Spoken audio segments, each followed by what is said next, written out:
Christ is King, love the name. He says, ETA for price appreciation, how long will XRP stay at high prices?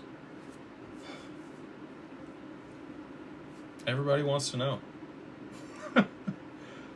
I don't know how long it's going to take. I know that it's tied to macro events. When those macro events play out, you will get the outcome that you're looking for. How long is it going to stay there? Once there's enough liquidity in XRP and they start using it, the volume that will move over the network will hold it at a high stable value. And that's what will give the asset credibility and backing and low risk for the BIS to designate it a tier 1 asset, which is what I do believe we're going to see XRP designated here in Q2, potentially. So I didn't answer your first question, but I kind of answered your first question based on circumstances that may transpire.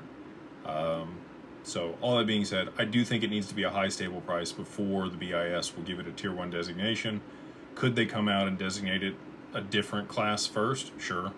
But I do think once it hits those high prices and we do see consistent volume over the network, you'll basically be backing the asset by global trade and market making.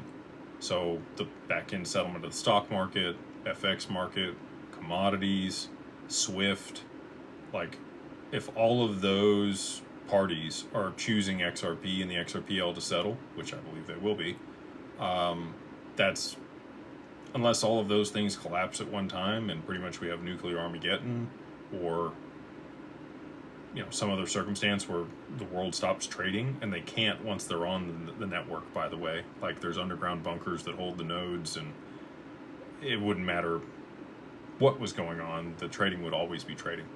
So it's basically foolproof once it's at scale and working, and we will see high stable prices for XRP really in perpetuity after we see this next jump, in my opinion.